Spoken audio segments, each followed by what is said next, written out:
Welcome, Pewter Report readers and listeners, to the latest edition of the Pewter Report podcast. I'm your host today, Scott Reynolds. John Ledyard is moving to Florida, folks. He is going to be down here covering your Tampa Bay Buccaneers live in state, moving from Pennsylvania down here. Also bringing some cold weather down with him, which is kind of cool because in Florida, winter is measured in days, not weeks or months. That's familiar face right there is Taylor Grizz Jenkins joining me on today's podcast. Did you have a good bye week? I did. It was weird sitting around and watching it and not thinking about, what the Bucs are going to do and how they're going to. It was oddly relaxing, oddly anxiety inducing, but overall a nice bye week. Hope you had one too, Scott.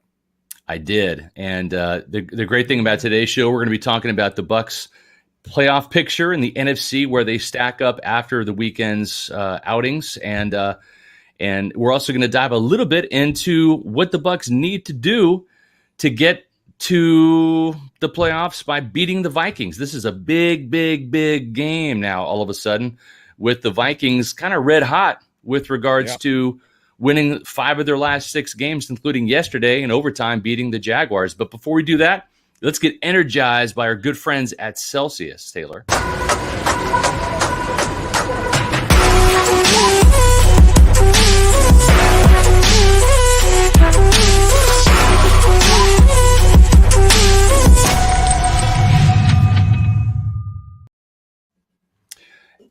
I see you drinking a Celsius, my friend. Absolutely. How about that? Absolutely love them. Well, love them. I've got it. It's a Monday. I got my Celsius orange right here, and you know what that means. It's time for Celsius. And the great thing about Celsius is it is fueled with no sugar, no preservatives, great flavors. If you're looking for an active, healthy lifestyle, but you want a boost of energy during the Monday, boom, here it is. It's Celsius. If you're looking for something to get you revved up for your workouts, Celsius is the way to go. So certainly we appreciate our good friends at Celsius for being the title sponsor of the Pewter Report podcast. And we're excited to get rolling here. The Bucs are back in action this week. Taylor, what are your thoughts on what the Bucs had to do? John and I shared our thoughts last week on the Pewter Report podcast about the steps that the Bucs needed to take, and the players got 6 days off during the bye week, and will be coming back to work tomorrow. And typically they have Tuesday off, but they have Monday off, today off instead. So, what do you think the coaches have been up to? What has to happen for the Buccaneers to really gear up and do battle with the Minnesota Vikings, and more importantly, come out with the win on Sunday? I mean, if I'm being honest, I think the biggest thing the coaches had to do is take a long look in the mirror. And they had to sit down, and I know that Bruce Arians will never admit this, the coaching staff will never admit this, but there are some things that need to change. Because we've seen them, you're going to get outplayed in this league. It's really hard, even when you have a roster that's as talented as the Bucs are, you're going to have weeks where you just get outplayed. That's expected.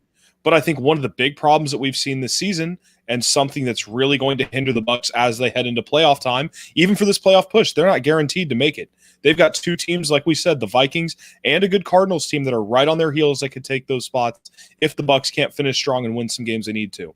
So you just can't get outcoached, especially frequently. So we know they've got problems, and I know Bruce Arians said they've done their repping of every game this season and through the rest of the year, but we've seen them too many times be stubborn. And that's not just Bruce. That's on both sides of the ball. We've seen that from Byron. We've seen that from Todd. And I think that they really just have to take a long look in the mirror and say, even though this is the way we do it sometimes, this is what needs to change heading into this stretch if we really want to make a meaningful push to the playoffs and into it. Right. Well, let's take a quick look at the playoff picture, right? Because the Buccaneers had the bye week. They're sitting there at 7-5. And Taylor, when you look at this has really been the second week in a row where, even though the Buccaneers lost to Kansas City, they haven't lost any ground in the playoffs. And so at 7-5, they've got the number 6 playoff seed. That's the second playoff spot in the NFC. What we did see is we saw the Saints be the first team to clinch a playoff berth with their win over the Falcons. They're 10-2. Then you've got the Packers, which moved up a spot to the 2nd seed.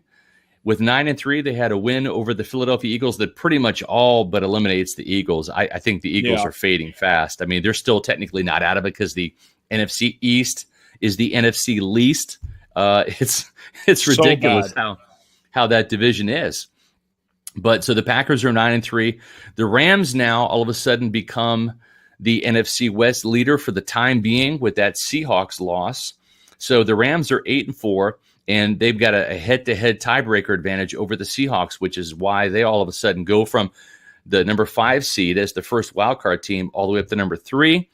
And then you see the Seahawks, which had that spot. Actually, the Seahawks were number 2. They move all the way down to number 5. They lost to the Giants. I thought that was a pretty big upset. Absolutely. Giants still locked into that number 4 seed as the NFC least, as I like to call it, leader. And at 5-7, I mean, I got to think the Giants are probably going to probably finish below 500. I think maybe they win enough games to get to 8-8. But it looks like this is going to be one of those years, and it's happened a couple times where a division winner is going to have a losing record. And I think the Giants probably in the pole position right now to win the NFC East, and they're not playing bad football. Let's not forget, Taylor, a couple weeks ago, this was a Bucs Giants game that was decided with an Antoine Winfield pass breakup in the end zone. Yeah, so I mean, you look at that team, and I mean, they're in position to be the first team in NFL history to make the playoffs while starting their first 8 games 1-7. Never been done. But a worst record through 8 games was 2-6 to come back and make the playoffs. And I mean, we saw that happen. What was it in 2009 when the Bucs won 10 games, went 10-6, and you saw the Seahawks sneak in 2010, and you saw the Seahawks sneak in with a 7-9 record, go on to beat the Saints. Marshawn Lynch's beast mode run was born. So a really interesting run from them. You thought kind of Washington had a chance to take it. The Eagles, I mean, are just falling apart at the seams. But it's really interesting, and this is a huge game for the Bucs. This is a huge game from the Bucs. When you look at where the playoff picture is, with the Vikings and Cardinals right behind them at 6-6, if the Bucs lose to the Vikings and the Cardinals win this week, that could potentially push the Bucs out of the playoffs due to their conference record falling to 4-5, and the 2 teams below them going to 5-4, if I'm not mistaken. If that's the next tiebreaker, so well. You're right, and you look too at the Giants, for example. Well, let's look at the Redskins, right? They're right. I should say the Redskins. Sorry, old habits die hard. Washington football team at 4-7 right now. They've got games against Seattle 8-4, the Packers 9-3, the Saints 10-2, the Cardinals 6-6, and then the Cowboys 3-8. I just don't see the Redskins doing battle with those playoff caliber teams and coming away with enough wins to surpass what the Giants already have at 5-7. When you look at their remaining games, I think it's a much easier schedule. You've got the Cardinals at 6-6. I think they stand a pretty good chance right there. The Cardinals are kind of fading fast. The Browns at 9-3, right? I mean, who thought the Browns would be ahead of Baltimore right now in the AFC North? But that's exactly what's happened. They're at 9-3. The Ravens at 6-5, and they're fading fast as well. The Cowboys at 3-8. So I think the Giants probably win 2 of those games and finish 7-9, and they win the East. And but the biggest storyline is the Buccaneers. Can they win out? Because 11-5 would get you into the playoffs for sure. 10-6 probably gets them in. But I think more importantly, from a psyche standpoint, Taylor, I want to get your thoughts on this. The Buccaneers need to stop losing at home. They've lost 3 straight at home. And I don't think that the Buccaneers want to lose 3 games in a row, certainly. Trying to gain some steam and some momentum to make the playoffs, you don't want to lose 3 games in a row. This is a very, very important game, I think, not just from a playoff positioning standpoint, but also from a team psyche standpoint. Yeah, and you've got the Lions coming up, which we know what they are. There is really no scenario in which the Bucs should lose that game. You've got the Vikings, which are going to be a very tough opponent. They've got a solid defense. They've got a good offense. They've stumbled at times this year. But then you've got 2 games against the Falcons, which on paper you look at it and you go, they should win. But it is always, as well, it is always a battle when this division goes at each other. And I don't think there is any reason why, if the Bucs start looking ahead, if they win, if they happen to beat the Vikings, start looking ahead to the Lions, start thinking about the playoffs, why Atlanta can't come in. 2 former Tampa Bay coaches. A lot of these players that are still on the team played under Dirk Cutter. It's probably going to be an emotional matchup. Yeah, absolutely. So I think it's definitely got to be in the Bucs' head, because I don't think, if you ask every player in that locker room, there's not many of them that realistically thought they were going to be 7-5 at this point in the season. So while they're still winning, they've still got a really good chance to make the playoffs. No doom and gloom yet. I know a lot of fans, while 7-5 feels like a disappointment entering the season with Super Bowl hopes, go back over the last 20 years and ask fans at the beginning of the season whether they would take 7-5 right now. And that's a really good spot to be in, although it's not exactly where the Bucs may want to be heading into these last 4 games. No, I'm with you on that, and I think too, when you look at this, the obvious outcome, right? If the Buccaneers were to beat the Vikings, and I believe they should, I think they're the more talented team. And if you look at the Vikings and the schedule that they have, they only have 1 win against a team that has a winning record, right? And that was Green Bay on November 1st. They have played Green Bay twice, so they split with the Packers. Obviously, they're in the same division.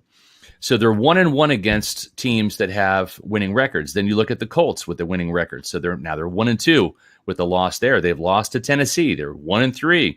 They've lost to Seattle. They're 1-4. So when you add it all up, they've only beaten 1 team with the winning record. Mm-hmm. And even though they've won 5 out of the last 6, that one we talked about was against the Packers. Then they beat the Lions. They beat the fading Bears. They lost to the Dallas Cowboys at home, 31-28. In the last 2 opponents, they've had to really rally to beat. And that's the Carolina Panthers and the lowly Jacksonville Jaguars, who took them to overtime with Mike Lennon, former Bucs quarterback, under center. Yeah, so it's one of those things where, you want to give the Vikings credit because wins are hard to come by, but they certainly have not beat any juggernauts by any means outside of that 1 win against the Packers. And that was at Green Bay, 28-22. Green Bay had scored a win against the Minnesota Vikings in the Dome, 43-34 on opening day. So this is this Vikings team that has some momentum. And of course, what happens is if they win, all of a sudden, both of those teams now are tied at 7 and 6, and if you're the Buccaneers, you have lost the head-to-head tiebreaker against the Vikings, and that's a bit of a scary proposition. Yeah, I absolutely agree. And I mean, one huge thing coming into this game could be whether Eric Kendricks can play. That middle linebacker for the Vikings, all pro, so much talent, was forced to miss the Jacksonville Jaguars game with I believe, a calf injury pregame. If he doesn't play, that's a huge blow to the Vikings, because we know what they've got on offense. They've got their offensive line's okay, but then they've got, Adam Thielen, Justin Jefferson, Kyle Rudolph, Dalvin Cook, Kirk Cousins. He makes his mistakes, but when he's on, and everything's working for him. If the Bucs can't get a pass rush, any quarterback, especially Kirk Cousins, can tear you apart when he's given time in the pocket. So we know that this team is capable of keeping up with the Bucs. And if the Bucs offense stumbles, starts out slow, makes mistakes, this could very easily be a game. We've seen the Bucs go down to the wire with lower teams than their caliber. Mm-hmm. We saw them lose to the Bears. We saw them play down to the wire, like you said, with the Giants. So this is a game that on paper I absolutely think the Bucs should win, but they should definitely not go into it thinking they've already won it. Just opportunity for an upset all day. Yeah, and when you look at this too, this is, again, we talked about Minnesota being a team that has had to rally from behind. I think Tampa Bay has got to do a better job of coming out and starting in the first quarter. We've beaten that horse to death, and it's the truth. They have to. But even then, Minnesota's not going to panic. They were down 9-0 at home to Jacksonville, and stuck with Dalvin Cook, and I think that at times Byron Leftwich and Bruce Arians are too quick to give up on the running game. And we've seen that We've seen more Leonard Fournette as a result because he's the guy in there on passing downs than Ronald Jones, who's the better running back with better production. So even if the Buccaneers, say, jump out to a 10-0 or 14-0 lead in the first quarter, that would be great news. But you still got to keep playing because Minnesota, with Dalvin Cook, he is a every down back. And they on 3rd and 17, we saw him get a draw and gain 11 yards. So they'll use Dalvin Cook the entire game. I think he had 41 touches on Sunday against the Jaguars and produced 179 yards, 120 yards on the ground, 59 yards through the air on 9 catches. So he's a weapon that you have to take care of. You talked about Michael Kendricks or Eric Kendricks being out for that last game. And I saw when I watched the film, the tight ends have their way. Yes. With the Vikings defense, what Mike Zimmer likes to do, and yes, I agree with Lost Laboratory. Mike Zimmer's defense is a bit of a concern. I don't see the pass rushers up front. They had to use Harrison Smith on a blitz one time to get to Mike Lennon.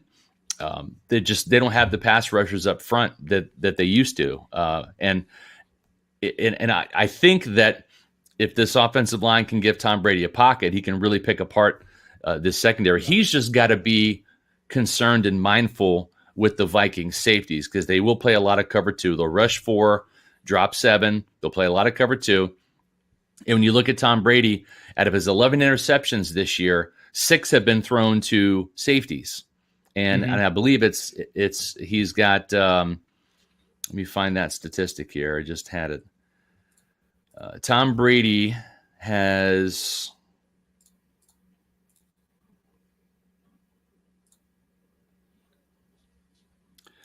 thrown 5 of his last 7 interceptions have been to safeties, right? Yeah. Harrison Smith had one of those interceptions on Sunday for the Vikings defense in addition to a sack. So he's like their big play guy in the secondary. They got some rookie corners.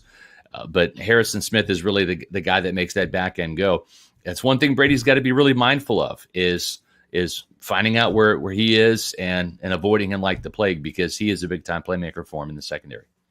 I completely agree. And when you look at the matchups with Dantzler and Gladney and Boyd out there for the Vikings, the Bucs absolutely have the advantage with their wideouts. But we've seen games like that in the past where they have the advantage. Can they come out and play like they did against Carolina in their 2 games where you had absolute advantage with your wideouts and you took advantage of it? You were clean, you were consistent, you scored points relatively or regularly, quickly, and throughout the entire game. Just production was off the charts.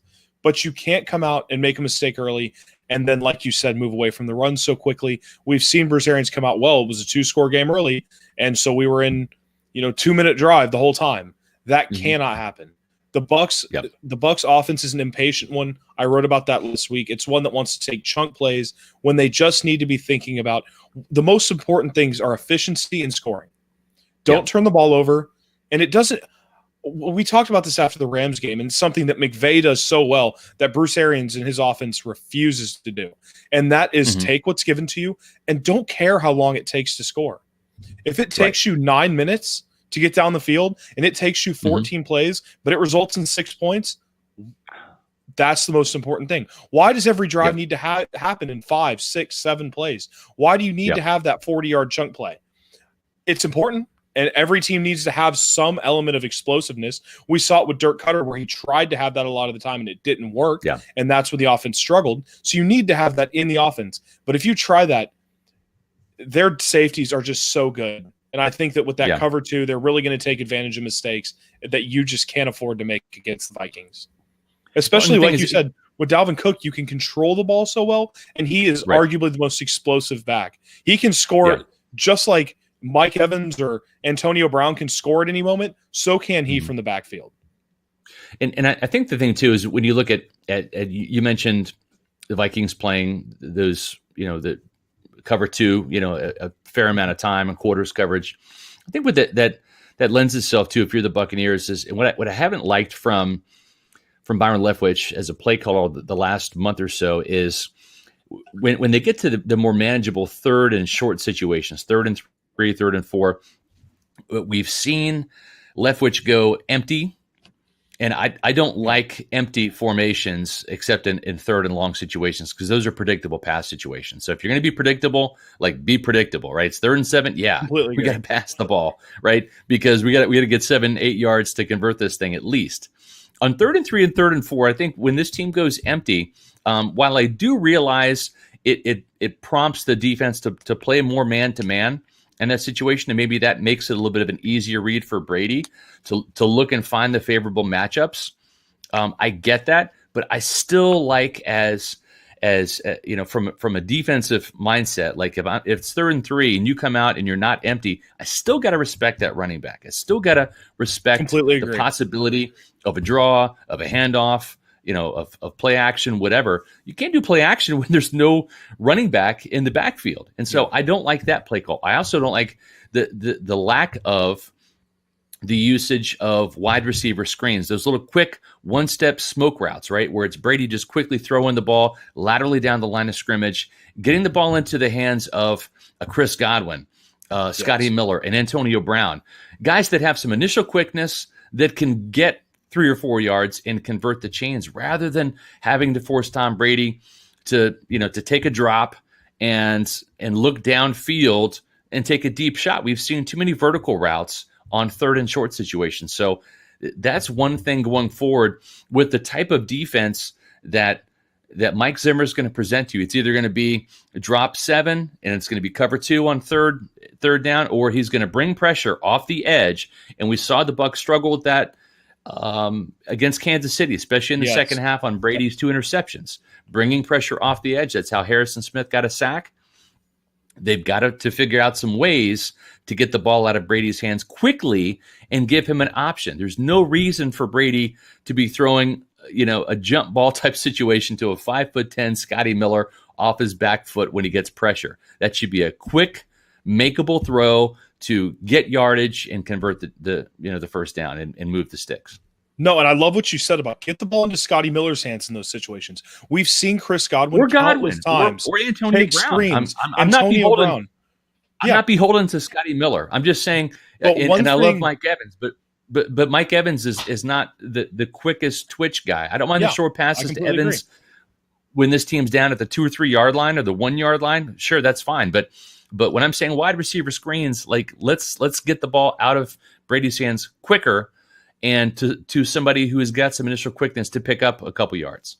Yeah, and I mean, Chris Godwin is able to run through contact on those bubble screens as good as anyone on the team, and that was something that frustrated me so much early in the season, was the emphasis on getting the ball in 3 guys' hands in situations that I didn't understand. Rob Gronkowski on screens, which he's not 25 years old anymore. He's not running through guys and making guys miss like he used to. Still a great player. Yes. But he's not making the same kind of plays in space that he used to. Mike Evans on screens, when we just know he had a great play on a shallow reception against the Rams where he ran through 2 guys and got to the end zone. But that's an anomaly. That's not a regularity. Yeah. You're not going to have a lot of broken tackles and run after the catch from Mike Evans. And another is Leonard Fournette. And I know you've gone on about it. John's gone on about it. The seeming necessity to get the ball in his hands. Run quick routes. And it's not just the vertical routes on 3rd and short that bother me, but looking back against Kansas City, it seemed like Byron Leftwich all of a sudden just pulled so many mesh routes out of his hat on 3rd down. And while I do like utilizing the horizontal passing game from the Bucs, I think it's something that's been missing that we really haven't seen emphasized, with the exception of against Chicago when they were missing Chris Godwin and Mike Evans wasn't 100%, and you were running guys like Jaden Mickens and Tanner Hudson out there. But that, again, is a play that, while I like the context and I like the scheme of it, it's a long developing route. When you run that mesh route, you're relying on guys getting past defenders and working their way opens once they can release past each other. But quick outs, bubble screens on 3rd and 3, 3rd and 4, those are things that are just, it seems like they're not utilized for whatever reason. And it seems like sometimes this offense has no rhyme or reason for why things happen, why they happen the as frequently as they do. And that's just goes back to looking at yourself in the mirror as a coaching staff and saying, these are the things we do well. These are the things that, even though they may be what we want to identify as, they're not our strongest points. And these are the things we need to correct.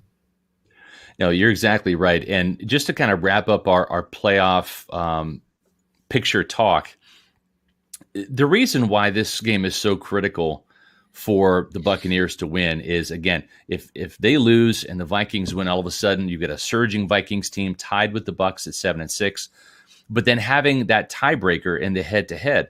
And what that would also do is give them an advantage in the conference record, because the Vikings would be 5-4 in the conference right now. Tampa Bay is 4-4. And you look at the remaining games. The Bucs have 2 games against the Falcons that are sandwiched. I should say you get the Lions game sandwiched between 2 games against the Falcons. After the game against Minnesota at home, Tampa Bay hits the road, where they've performed even better than they have at Raymond James Stadium this year to take on that 4-8 Falcons team. Then you go to Detroit, and then you come home and face the Falcons in the season finale. The Vikings, after they face Tampa Bay, they host a Bears team that is just on a sinking ship right now. They've lost, 6 straight games? I think 6 straight after starting 5-0, right? Or 5-1? Starting off 5-1, yeah. So they've lost 6 straight. I think Matt Nagy is squarely on the hot seat right now. And I think a very confident Vikings team certainly has to be favored to win that game against a really struggling Bears team that has now gone back to Mitch Trubisky.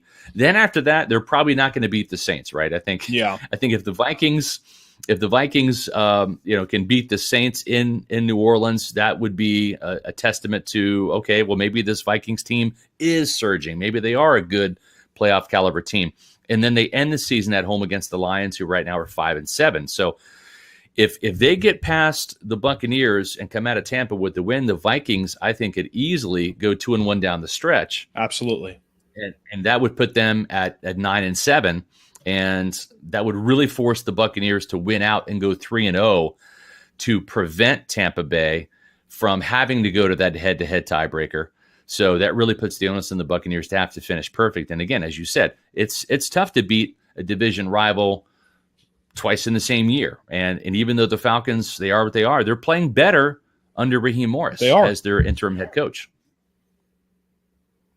It seems like every time they move Raheem Morris up the totem pole, they make a miraculous comeback. I mean, last season they were just terrible until they moved him from wide receivers to defensive backs, and that's when they went on that huge run.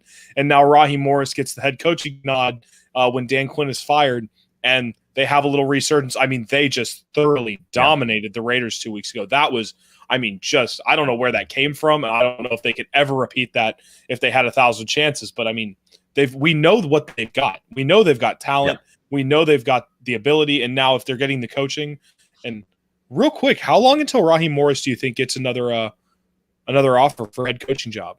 It's got to be somewhere down the line, but how far away is it? Yeah, well, it depends. It really depends. He's very well thought of within the Falcons organization. And, they're right now, trying to beat a great team like the Saints, even without Drew Brees, they're still a quality, well-rounded football team. Their defense is really, really good.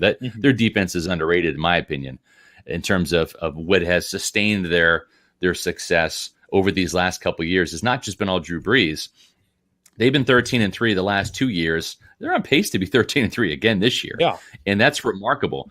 But when you look at the way they could finish, right? I mean, they've got a game against the Chargers, and boy, that's a team that is really just got pummeled, yesterday by the 49ers, 45-0.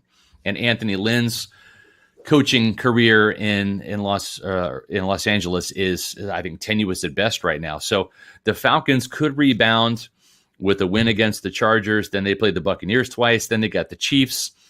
I think Raheem Morris, if he wants to be considered for the head coaching job in Atlanta as the replacement for Dan Quinn, I think he's got to finish at least 2-2 down the stretch. And that means splitting a game against the Buccaneers, beating the Chargers.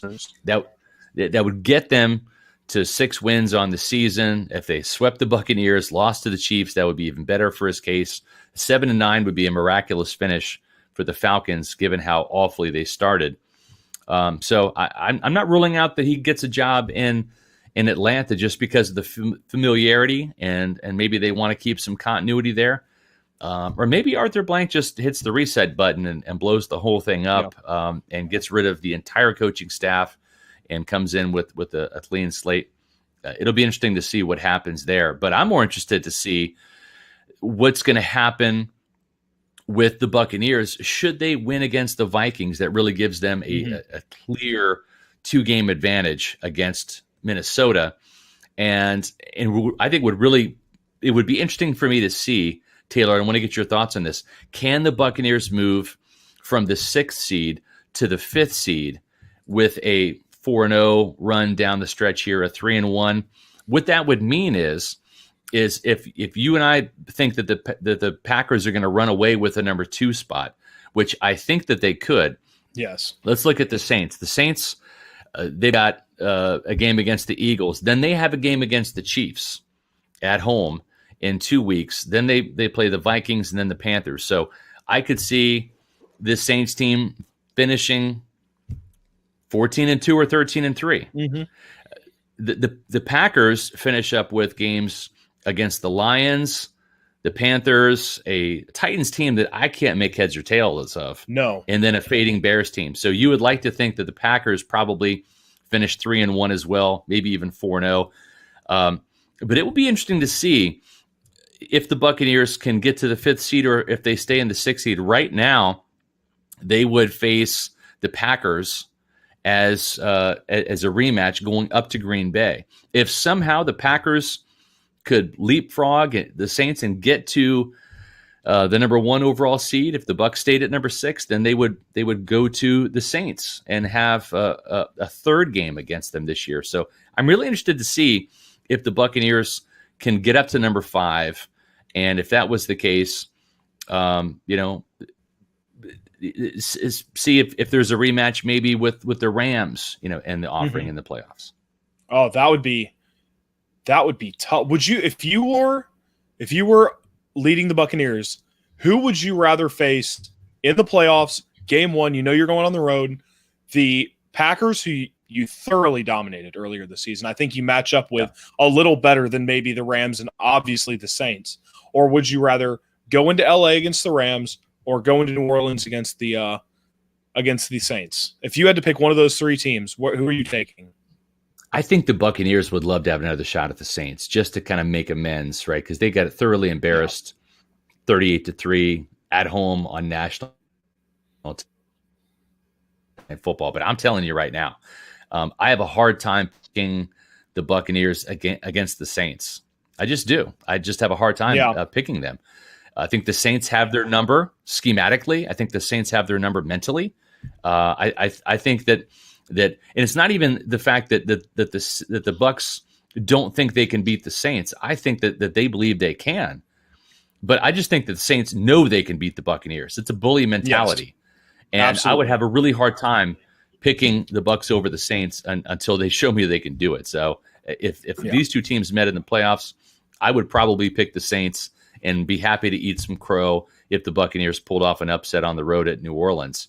That's just how I see it. So to answer your question, I think going to LA and facing the Rams would be a much more favorable matchup. I think that the Rams played about as good as they could play against the Bucs on Monday night, and I don't think the Buccaneers played up to their capabilities. I think if these two teams were to play each other 10 times, I could see the Buccaneers winning 6 or 7 out of the 10. I believe that's the case. But we'll see. I'd like to see, and I think with Seattle's defense, has been abysmal, and you look at Russell Wilson. He's not been the Superman that he was at the beginning of the season in terms of his. I think right now he's thrown more interceptions than touchdowns over the last 3 games, if I have my stats correct. I think so. I think that either one of those NFC West teams, Seattle or Los Angeles, creates a better matchup for the Buccaneers if they can win 10 or 11 games and finish December with some momentum heading into the postseason. Yeah, absolutely. I mean, I think really, while I think the Bucs match up well against the Packers, I don't think this Bucs team wants to go up to Lambeau Field in December or January and face Aaron Rodgers. I really don't think they want to do that. I think, I would have to agree that the Seahawks or the Rams are probably the best bet. I think they played a B- games against the Rams at best and nearly pulled it out. So I think heading to LA, a warmer climate, that would be a much better matchup for them. Yeah, there's no doubt about it. When here's one thing too that I think bears kind of talking about, and we're going to get more into the Vikings Bucs game later in this week. Let me set the table. So Wednesday we've got Jake Arians, son of Bruce Arians, that's going to be on the Pewter Report podcast on Wednesday at 4:00. Don't miss that. So Jake Arians will be our next guest on the Pewter Report podcast. We had some great guests last week. Mark Schofield really breaking down the Bucs and Brady situation on offense. And then Greg Cosell from NFL Films came on Thursday. If you haven't had a chance, Buccaneer fans, to go back and watch those podcasts, do so, because Schofield and Cosell were fantastic guests. Phenomenal content. We had really strong numbers. A lot of Buccaneer fans tuning into those guests. I think Jake Arians, we're going to ask him some good pointed questions. He does not work for the Buccaneers. He'll be the first one to say that. He doesn't necessarily have any inside information, although he does have some insight. So I'll let you kind of read between the lines there. But Jake Arians will be on the Pewter Report podcast Wednesday. And then Thursday, John and I will really dive deep into Bucs and Vikings matchups and really break that game down. So typically what we have is that matchup show and the preview on Wednesday. That's going to be moved to Thursday this week because Jake Arians can come on Wednesday show at 4:00. So the next couple shows, Wednesday 4:00 with Jake Arians, and then at 4:00 on Thursday, John and I will be on board to preview Bucs versus Vikings. But one of the things that bears mentioning about the Vikings and watching that game yesterday, Taylor, was the struggle that kicker Dan Bailey had. He missed 2 extra points. He also missed a 51-yard field goal at the end of regulation that could have won the game right there before going into overtime for Minnesota. He did win the game on a 23-yard game winner in overtime.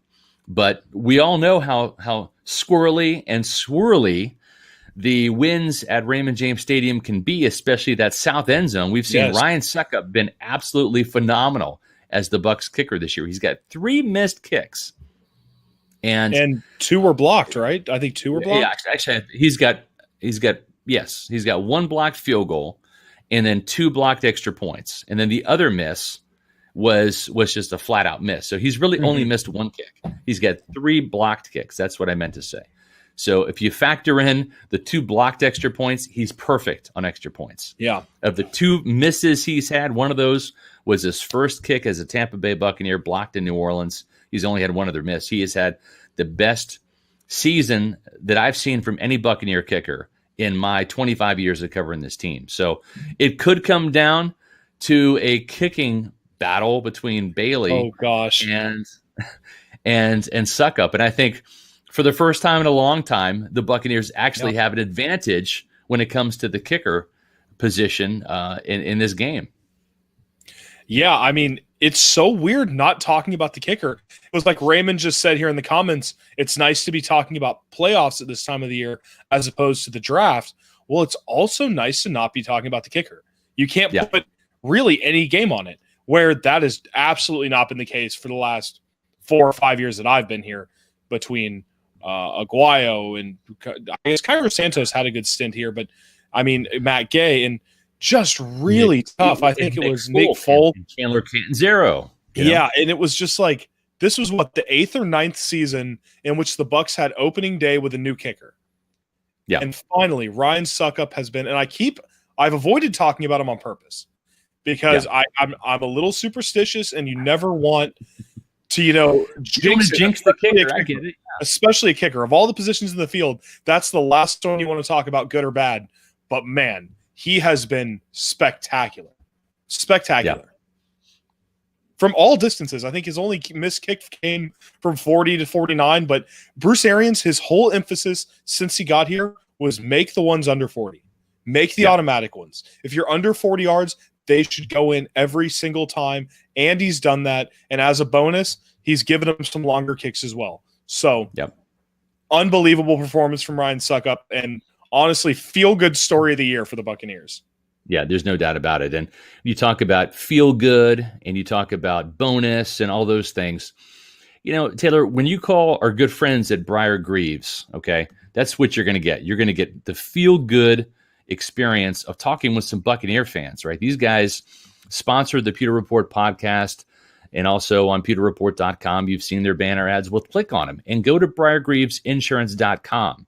Okay. And that's where the bonus comes in, because a lot of homeowners in Florida are dealing with something, a phenomenon that's happening in this state. I dealt with it myself. I've shared my story, what happened. I'm not going to name the company, but my insurance company was threatening to cancel my policy for kind of some bogus reasons, if you ask me. But that's what a lot of homeowner companies are happening, or that's what they're doing in Florida, and that's what's happening. They're canceling, they're not renewing policies. Some of those companies are leaving Florida, or they're increasing the premium significantly. Call Brier Greaves and speak directly to Brier or Sam for a personalized touch and the information on the best rates. Call Brier Greaves Insurance. They're family-owned and operated and have served the greater Tampa Bay area for 30 years. And it's not just homeowners insurance that they can provide you with. It's auto insurance, it's boat insurance, it's life insurance, commercial insurance, flood insurance needs, which we need down here in certain parts of Florida because this is a big sandbar, The folks at Brier Greaves, they're going to take great care of you. Make sure that you mention the fact that you heard about them on the Pewter Report podcast. They're going to take great care of you. And you can give them a call at 813-876-4166. That's 813-876-4166, briergreavesinsurance.com. And again, the great thing about this, Taylor, is not only are they a proud sponsor of the Pewter Report podcast, I'm also a proud Brier Greaves customer. Yeah, and that's no BS. I did what Mark Cook asked me to do. Gave him a call. I shared my homeowner's insurance policy with them. They looked it over. They said, "We got this. No problem. We're going to give you a great rate." They did, and I've got even better coverage for a better rate. And they took great care of me, and it's fun talking Bucs football with a couple of great guys like Brier and Sam Greaves. So check them out, exactly briergreavesinsurance.com. It's exactly right. You get to talk Bucs, you get to support good people, and you get to take care of your insurance needs. So that's awesome for them. So, one of the last things we're going to mention as we wrap up today's podcast, and just to kind of set the table for the week here, the Buccaneers are going to be having practice tomorrow, and we get Bruce Arians, and we'll have some updates. Taylor, there was a roster move today in Tampa. Fill everybody in case they haven't heard. Yeah, so Jaden Mickens, he had been signed off season 2019, only active one game last year, but this year had taken over primary return duties, kicks and punts. He went until he went on the COVID reserve list before week 10. He was waived today by the Bucs, so that's going to free up a roster spot that will probably be taken. We've seen Kenyon Barner. He handled all the kick and punt return duties against the Rams. The two other games since Mickens has been gone, he or separated from the team, I should say, that was split between Justin Watson, Antonio Brown. I likely imagine Kenyon Barner will take the reins on that job moving forward. But, I mean, not a huge loss, I don't think, from the Bucs, but something that's going to change moving forward. Yeah, exactly. And, one other thing that's going to be changing moving forward is, the opportunity for you and for me and for everybody to place their bets at one place, because we're getting ready for some bowl games. We're getting ready for some NFL playoffs. It's going to be NBA and NHL season before you know it, Taylor. And there's only one place to go to for the most wonderful time of the year when it comes to the sporting world in terms of placing bets, and that is at MyBookie.ag. That's right. It's the most wonderful time of the year. And it can't end soon enough. We all want to get 2020 out of here and in the rearview mirror, but we all deserve a win too. We deserve a little extra money in our pocket. We deserve to have a little fun. The only place you're guaranteed to get all three is at MyBookie. They're the only sports book that doesn't care whether you've been naughty or nice this year. They got gifts for everyone. Bet NBA, bet NFL, all your favorite college sports, and more. Sign up today and receive the ultimate stocking stuffer. It's a 50% off deposit bonus up to $1,000. That's a great place to start, but we all know that Christmas is more about just what's under the tree. And at MyBookie, that means huge deposit bonuses, epic giveaways, and free contests. Folks, if you haven't been to the website, it's super easy to navigate. Go to mybookie.ag. And when you're there, sign up. It's simple. Use the promo code PEWTER and get that deposit matched halfway up to $1,000. So basically, put in $500 and they're going to match it and give you $250 worth of free cash to bet with. If you want to put in $1,000, they're going to give you $500 as part of your initial deposit if you use the promo code PEWTER. So head over to MyBookie, make the most of the holidays this year, and strut into 2021 with cash in your pocket. This winter, bet with the best, bet with MyBookie. So fantastic promotions over there from our good friends at MyBookie. And Taylor, any final thoughts as we wrap up this podcast? We're going to have, like I said, Bruce Arians is going to speak with the media tomorrow, so you're going to want to make sure to stay tuned. Absolutely. To pewterreport.com and our Twitter feed at pewterreport for the latest from that podcast. But your thoughts on that? Oh, and by the way, in addition to the fact that Bruce Arians will be talking, we're also going to have Ndamukong Suh and Ronald Jones available during the media session. I believe it's set to start at 1 o'clock Eastern time. And we're also going to get to talk to outside linebackers coach Larry Foote, who I've been told is really an up-and-comer on the coaching staff. He is kind of a defensive coordinator in waiting type guy. So Larry Foote, the outside linebackers coach, will also be talking with the media tomorrow. And I want to find out if the plans are to keep Shaq Barrett at right outside linebacker and Jason Pierre-Paul at the left side, like I've been kind of belly aching and that's been your call all year. Yeah. It seemed to work out pretty well against Patrick Mahomes. You sacked him twice, forced a fumble, pressured him 9 times, and hit him another time. So why not do something that seemed to work against the best quarterback in the league, right? Stick with what works. Stick with what works. That is the key for the Bucs on both sides of the ball. Find what works and stick with it. Now, like we've said a million times, huge game this week. I'm glad to have the Bucs back in the building. Hear from Ronald Jones. Hopefully, all the players did what Bruce Arians said, got healthy, and beat the virus. And it's always great when we get to hear from the assistant coaches because they're always seem a little more open, especially when the Bucs are winning. They give good information, great answers, and I mean, no better to hear. No better coaches to really get those questions from than the guys who are working at such an individual level every day. So. Just a really exciting week coming up this week from us. So stick with it, guys, and glad to have you here along with the ride down the stretch here this season. Yep. Yeah. Listen, John Ledyard, usually if you're not on the podcast, you're suspended. We're not suspending John because he's changing addresses, going from Pennsylvania to Florida this week. So we're excited to have him down here in the Sunshine State. And we also thank Mark Fisher, who ordered his second case of Celsius. Grape is pretty good. Now trying the orange. That's awesome. That's my favorite flavor. Got my the second peach vibe favorite. Here. Yeah. You know what? Just got some peach vibe from my wife. She loves it. And you know what? I'm not a huge peach fan. I like peach pie. I like peach cobbler. Peach drinks, not so crazy about that. But you know what? I like it because my stepdad way back in the day used to love peach knee-high. Bottles of peach knee-high, right? And to me, that was just too sugary and too sweet. The great thing about Celsius that you know, Taylor, is there's no sugar, no preservatives. Yep. It's got a sweet flavor, but it's not overpowering. And the peach vibe is something that my wife Ashley loves, and got her some of those. I tried it. It's not bad. It's not in my top 3, but it's probably somewhere in my top 5 or 7. But I do like the orange. We appreciate Mark Fisher for ordering that case of grape and also orange. I do like the grape. And listen, if you want to get in on the Celsius action, the best way to go and order that is go to pewterreport.com. Click on those Celsius banners. They're going to take you to Amazon where you can buy them in cases to save some money. And if you're not sure which case you want to buy, which flavor you want to start with, get the variety pack. It's going to send you a bunch of flavors, and you can try them all out. And certainly that's the way to go when it comes to trying out Celsius is with the variety pack. So, we've got a couple other comments here. Don't hold my breath on every PAT, talking about having a legit kicker this year in Ryan Suckup.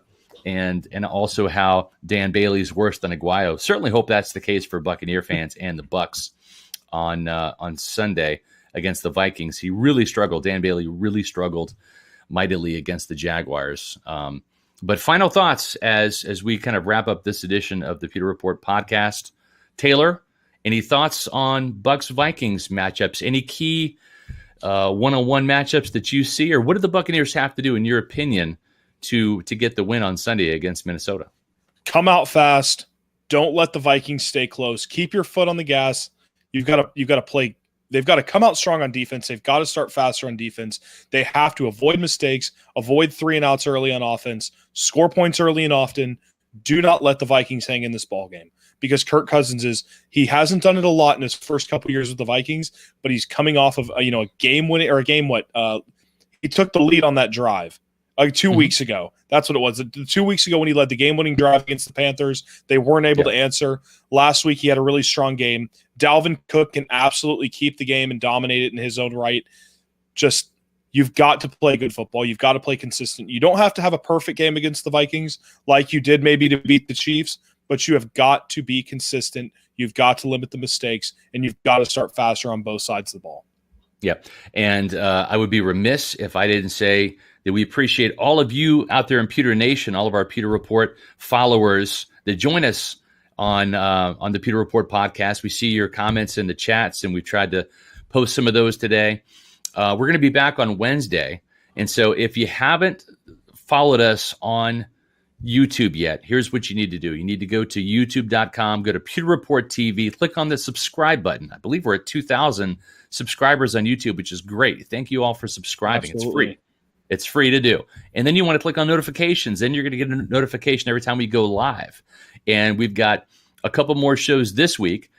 Wednesday at 4 o'clock, we're having Jake Arians, Bruce Arians' son, on. He is very knowledgeable about this team and has his own opinions. He's not an official employee of the Buccaneers by any means, so he doesn't speak on behalf of the team in an official capacity, but he certainly is opinionated. He did a great job on the Loose Cannons podcast. I happened to catch that over the weekend, or actually Friday, and saw him there. So we have him on as a guest on Wednesday at 4 o'clock. Thursday, John will be back as a Floridian, and John and I will be previewing in-depth matchups and a closer look at the Vikings-Bucs game, which will be a big, big, big game. Holy cow, this is going to be a big game. Thursday, in the Thursday podcast. Sunday, we're going to be talking after the game with John, and maybe Grizz, you can join us, or maybe Mark Cook will be available to join us as we talk about the big, big, big game between the Bucs and Vikings for playoff caliber implications. So be sure to log on Sunday night. We'll send out those notifications. Look for that on Twitter, probably in the 8 o'clock hour on Sunday night, talking Bucs Vikings. So for Taylor the Grizz Jenkins, I'm Scott Reynolds. For our good friends at Celsius, we want to thank you for being a part of the Pewter Report podcast with your questions and comments. And we'll see you on Wednesday for another edition of the Pewter Report podcast. Out.